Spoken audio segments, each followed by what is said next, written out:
I don't know if you can tell, but it is absolutely hammering outside. And that reminded me of London, because it rains in London. So I donned my Victorian street urchin outfit, but not just any Victorian street urchin, specifically a Victorian street urchin that is so cunning and charming that he can approach any young woman or gentleman alike and pick their pockets without a moment's notice. But anyways, on with the video. So a couple videos ago I responded to a YouTuber describing how one may pursue and get back their avoidant partner. And in order to explain exactly what that video was about, let me tell you a bit about attachment theory. Attachment theory proposes that there are 4 different attachment styles in relationships. There is one secure attachment style, and there are 3 insecure attachment styles. Now, the first attachment style is the anxious, preoccupied attachment style. These are people who need constant reassurance of your love for them. They need constant attention, constant time, or they are going to feel unloved and neglected.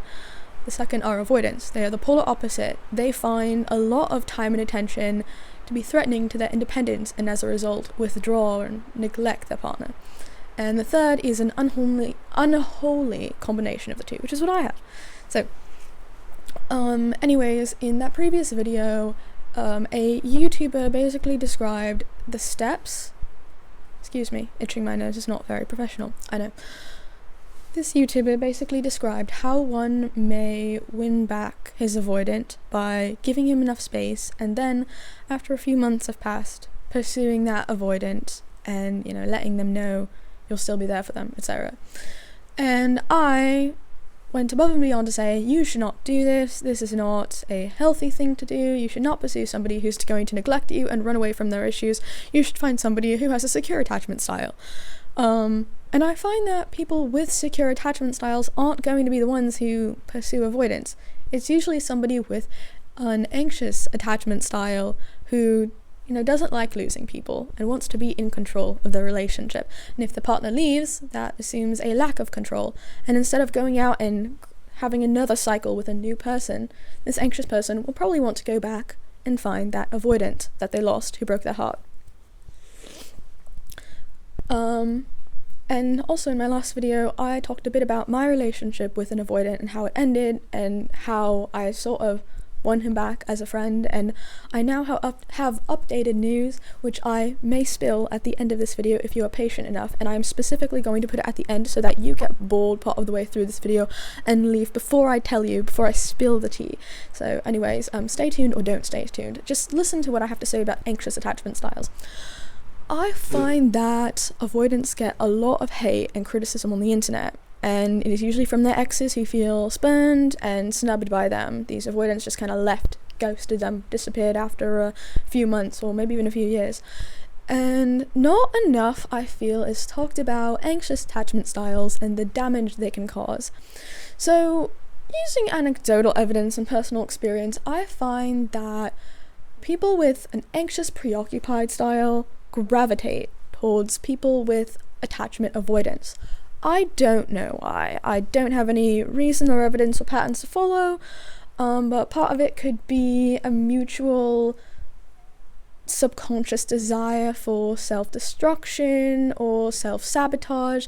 For instance, an avoidant person might seek out unconsciously an anxious person because people with an anxious attachment style will very quickly push them away, and then they have an easy excuse to kind of leave the relationship, as opposed to a secure person who's never doing anything wrong.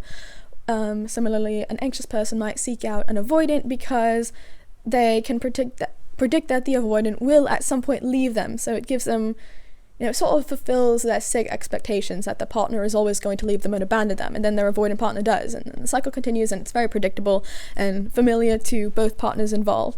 The avoidant knows that he is going to be choked out of space in a relationship, which anxious people tend to do, or anxiously attached people tend to do, and an anxious attached person knows that the avoidant is always going to leave him, which the avoidant tends to do as well. But I wanted to talk a bit about the negative effects of an untreated anxious attachment style. So we kind of all know that with the extreme end of being in a relationship with an avoidant is that the avoidant is going to neglect and abandon you. But what a lot of people don't understand is that these people in relationships who become controlling, possessive, jealous, dictate what you wear and where you go and who you hang out with, or maybe even become physically violent, they usually have an anxious attachment style.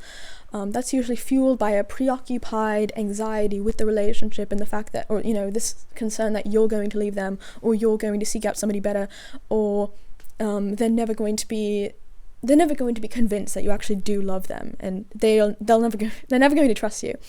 Now, these things like violence and possessiveness and control are usually partnered with something like borderline personality disorder or narcissistic personality disorder, which my ex had. She had an anxious attachment style, but also narcissistic personality disorder. And within that relationship, I would get spam message from her all the time. If I wasn't texting her or calling her, she would be upset.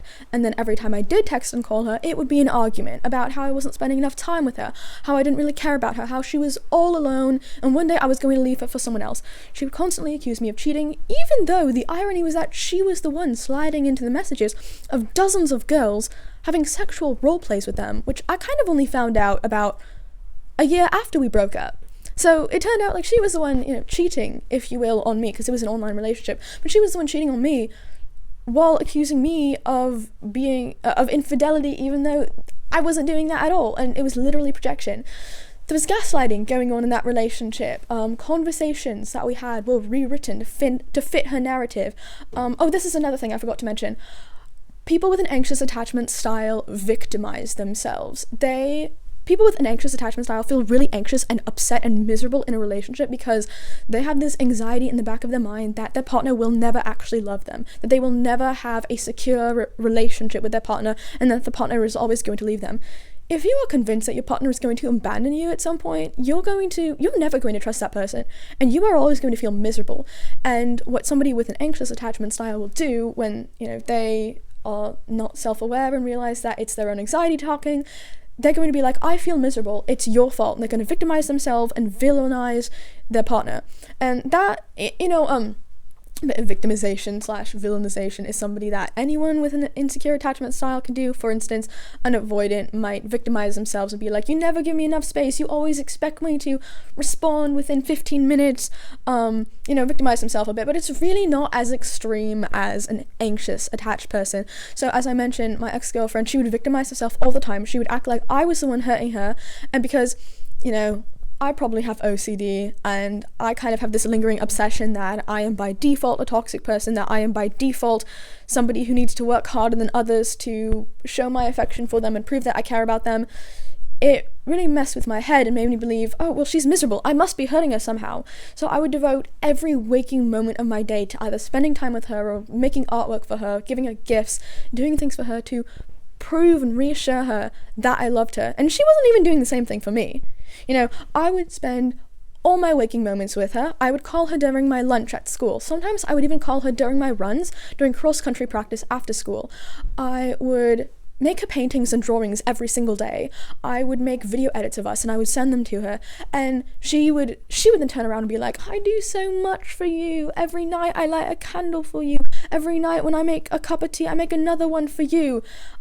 Whenever I get a sweet, I throw another sweet away and it's for you. Okay, but you literally live in England. This doesn't benefit me. If you make me a cup of tea, that's very sweet and romantic, but you can't give it to me. I'm not benefiting from this. I'm going out of my way to dedicate hours and hours writing you songs, making you videos, making you drawings, and all you're doing is making me tea that I'm never going to get. Giving me sweets that I'm never going to get. I mean, she did actually mail me a package of sweets once, but then I also mailed her a parcel, so we were kind of even. But the point is, the amount of effort I put into her was far beyond the amount of effort she put into me, especially considering she was homeschooled, so she had pretty much no responsibilities at all and could spend every waking moment on social media. So if she wasn't talking to me, she was seeking attention from other people online. She had the most obvious case of a narcissistic personality disorder I've ever seen. But it was a very damaging relationship. So I've been in a relationship with an anxious attached person, her, and an avoidant. And my relationship with her was way more traumatizing and detrimental to my self-esteem, sense of self-worth, and ability to even feel happy. Additionally, she felt miserable all the time because she was so anxious that I was going to leave her.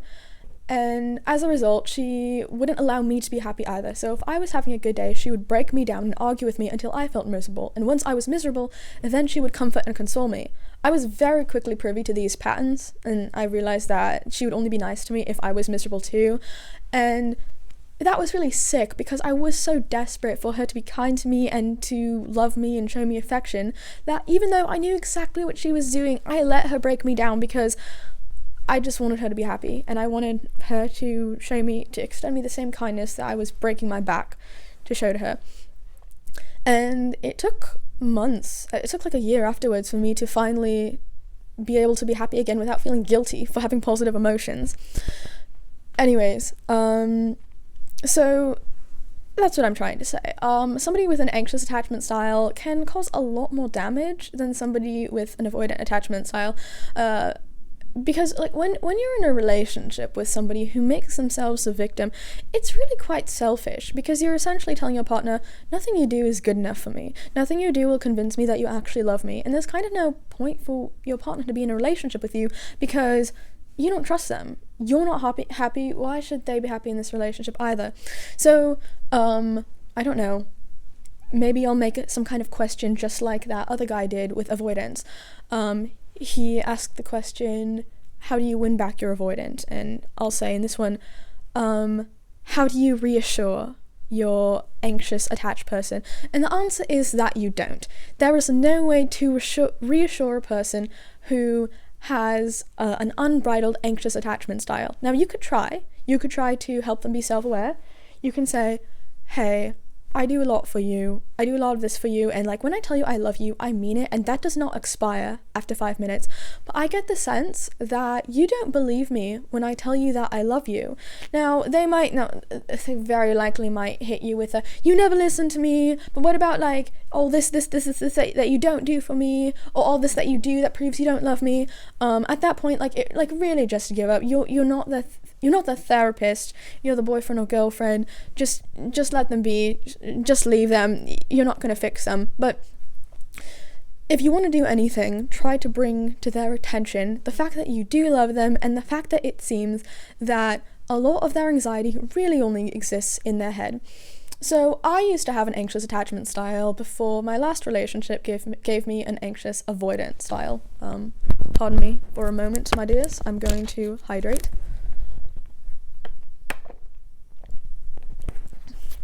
Lubricate my throat, as one would. Right, as I was saying. Oh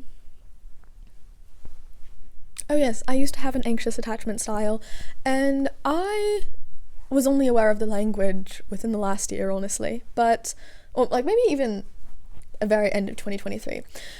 But I didn't have the language for it, but I was aware that I had an anxious attachment style probably as young as 16 or 17 years old.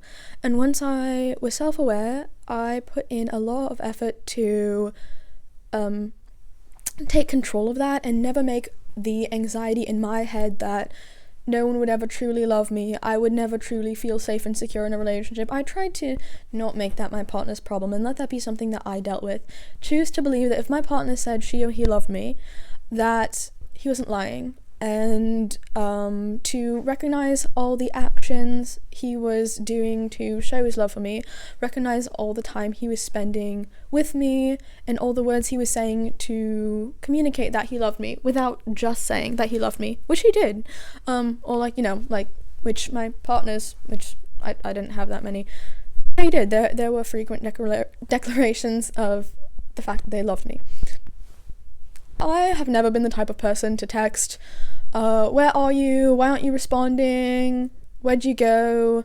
I miss you. Because I don't know, I've always found that to be really unattractive and really annoying, and I've never found that to be very profitable. Like, where are you? Well, they're probably not on their phone right now, and if they are, it's because they need space, so leave them alone and don't be annoying, because if you crowd somebody, they're going to need more space from you, and that's counterintuitive to what you want.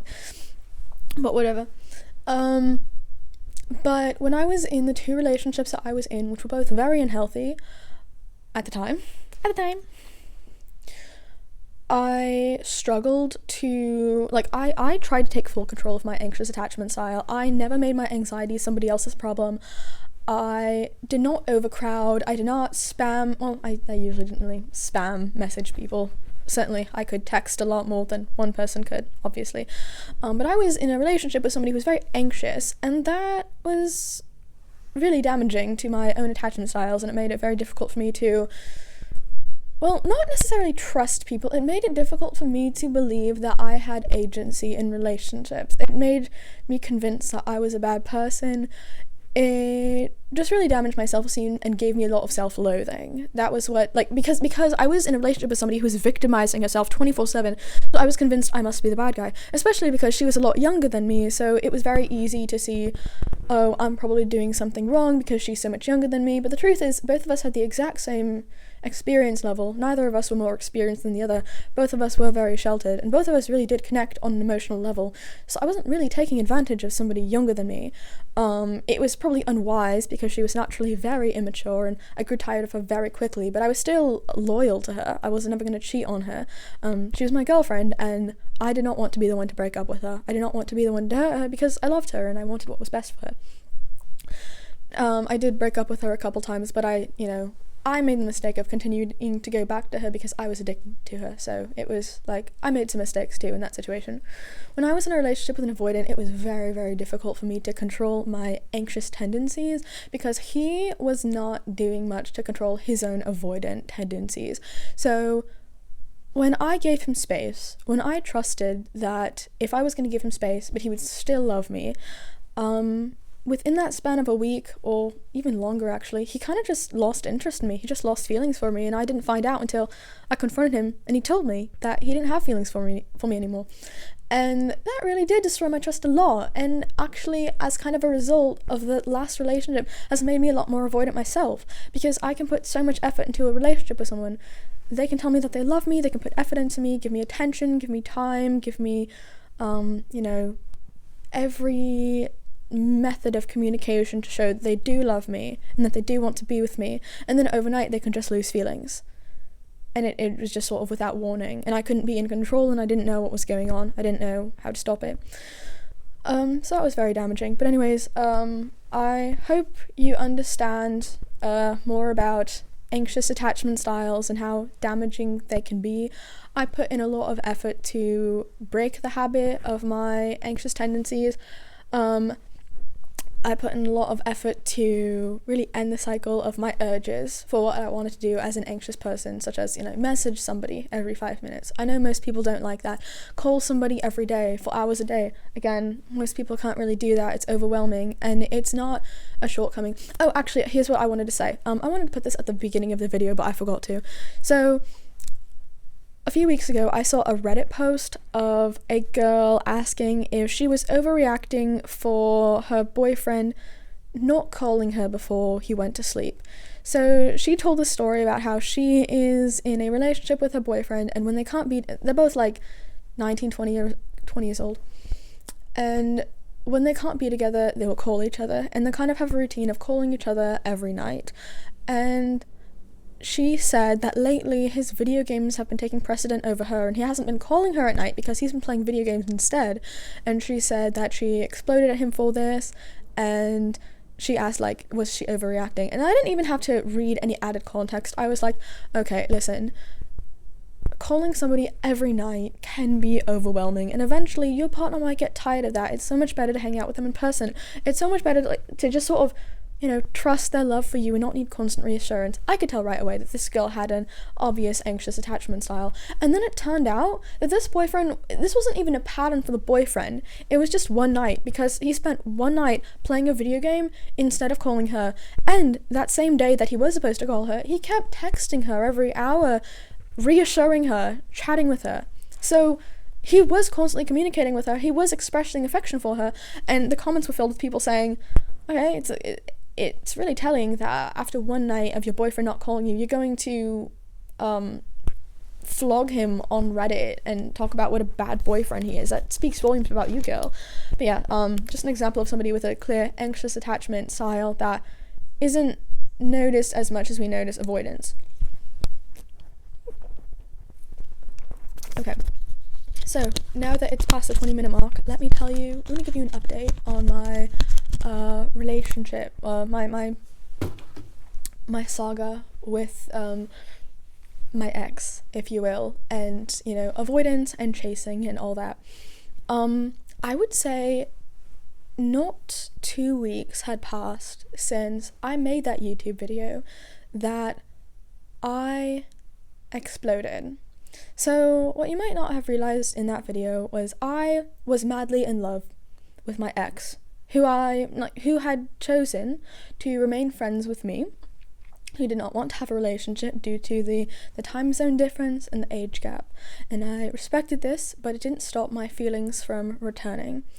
So by the time it was, September? I think early September I made that video. By the time it was early September and I made that video, I was madly in love with him. I was constantly thinking about avoidant people in general and trying to understand them, because I knew that he was. And I believed we would never get back into a relationship, but I did tell a lot of people, I think there's a 50-50 chance it might happen, because I got the sense that his feelings for me hadn't entirely gone away. They had returned, or I was noticing pockets of him expressing affection for me here and there. In fact, by the time I made that YouTube video, we were already starting to flirt a bit. There was a situation where we were both in a Discord server online. That is where we met. And he subscribes to a number of podcasts, and he had some free podcast subscriptions that he was offering to people in the server. And a few people asked, and the thing is, I don't even listen to podcasts really, but I wanted a subscription to this podcast because then I could listen to it and then we would have more things to talk about. So I asked him for the podcast subscription, and he messaged me saying, oh, of course I was going to give it to you first. And I thought that was sweet, but, you know, kind of odd. Now, easily dismissed as, yeah, you know, he's my friend, so of course I would take precedent over these other women in the server that he's not as close to. Then it turned out actually he didn't have multiple free podcast subscriptions. He only had one, and I had gotten that one. He hadn't realised that until he gave it to me. And the girls were like, okay, can we have a subscription? He was like, sorry, that was the last one. And they were like, okay, well,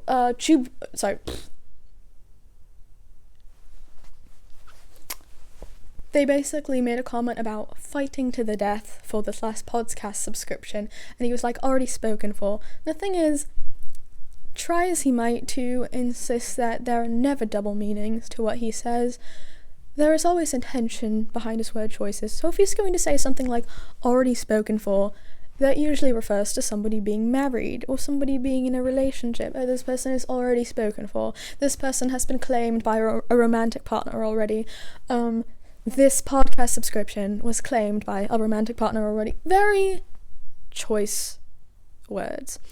I didn't think too much of it, but I did get the sense, okay, this is a little bit flirtatious. And the girls in the server very much interpreted this as flirtatious and rolled their eyes and thought it was maddening and disgusting, and I was enjoying it because I don't know, I am maddening and disgusting, especially when I'm in love. I made that YouTube video saying, do not chase avoidance, kind of as a message to myself, because I wanted very desperately to chase this avoidant. And as I mentioned, I was trying to convince myself not to. I was trying to reason with myself all the reasons that it ended and why I shouldn't want to go back to this person who ended the relationship with me. I also wasn't, this avoidant went back and I actually... Goodness.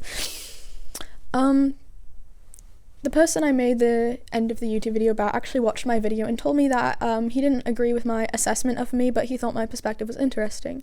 And I guess I wasn't, I want to be a bit more forthright about the story and add some more details. So when I mentioned that we got back in contact in February this year, I didn't quite describe how ardently I chased him. One could say he baited me into talking to him again. Another could say that he didn't have to bait me into talking to him again. I wanted to anyways. I saw opportunities to talk to him. I asked him if he was mad at me for rejoining the server. I asked if I could have access to this movie that he had watched. I asked if I could have a podcast subscription that I wasn't even planning on listening to. I just wanted things to talk about with him. And eventually, after weeks of this, he brought up watching shows again. And February I didn't really have feelings for him, but I would say I finally became aware that my feelings had rekindled for him by July. And I was doing, like, any YouTube video I made after July where I was snarking on him, it was really coping with me trying to squash my feelings for him because I was afraid of them.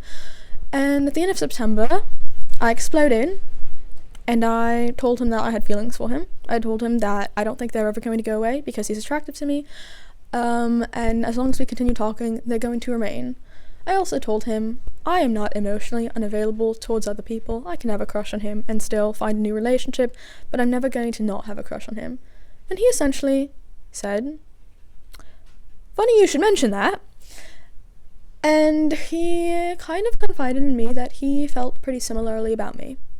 The rest is history. So, we are basically where we were last year. Actually, no, I think we're a bit more intense than we were last year. He's gonna hate me for saying this, but I don't really care. That is the update. So, do not chase avoidance because they might come back to you, but they will leave you again. This is.